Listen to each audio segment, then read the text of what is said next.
Hey, I'm Nisse. I'm gonna tell you about a panic attack I had, and it's really embarrassing to talk about panic attacks, especially when you're privileged. It's like, oh shit, this life is too hard.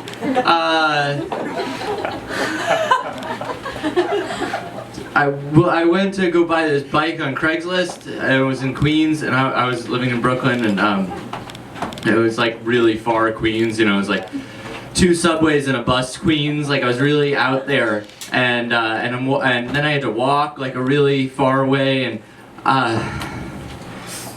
then I get to the guy's house and I ring the doorbell. It was a $50 bike, so I figured like this is what I can afford. I ring the doorbell and he comes out and he looks at me, but he doesn't look at me. He just looks like above me and around me, and he's like, "Yo, you have a bike?" I understand that this is a red flag, but like I'm good at fighting through those. So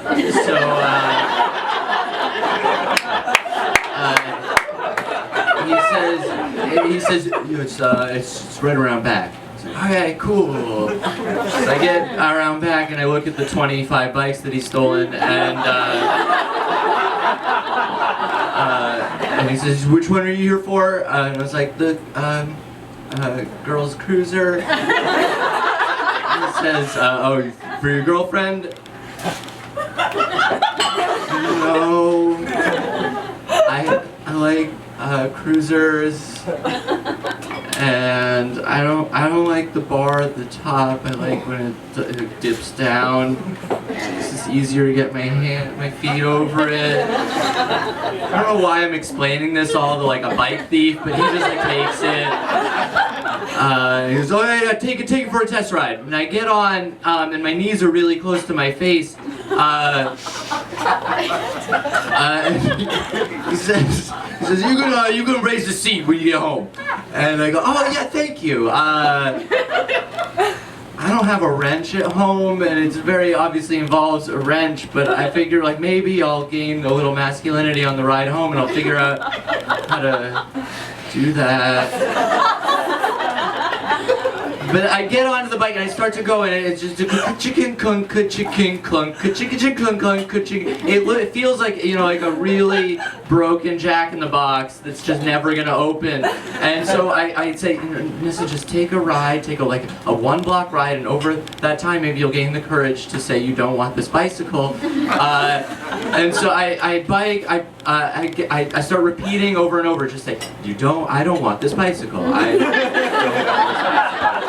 Sorry, sir, but I don't want this bicycle. And then it starts to rain a little bit, and I start thinking about my trip home and how long it is, and I think, I have a solution. So I buy the bicycle, because then it's quicker to get to the bus, which then I realize like you can't put your bike on the bus in New York.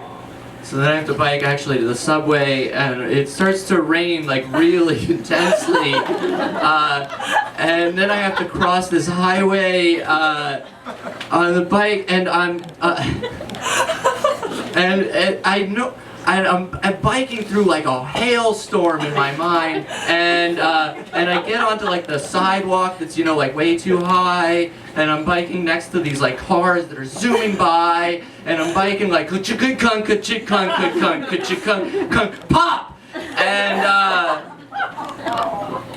and then I fall over. I flip over I didn't flip over the handlebar, but it felt like I did. And I realized that I hadn't when I looked up at the woman in the car next to me, and she isn't looking concerned for me at all. She just looks confused and annoyed.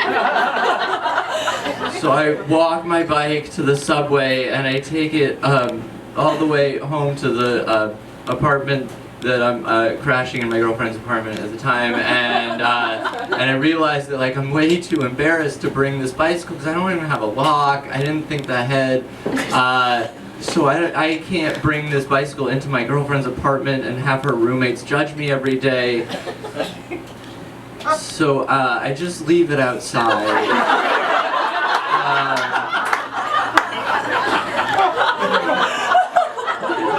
But that's not when I had my panic attack. I had my panic attack 2 days later, and I was walking down Fulton Street, and this man is biking down Fulton Street, and then he's holding another bicycle. He's biking 2 bicycles at a time on a very busy street, and I just kept walking. I walked past my house. I just walked for another 4 blocks, and then another 4 blocks, another 10 blocks. I walked for another like 3.5 miles, just not knowing how to turn, because I thought, how do you become an adult? Thank you.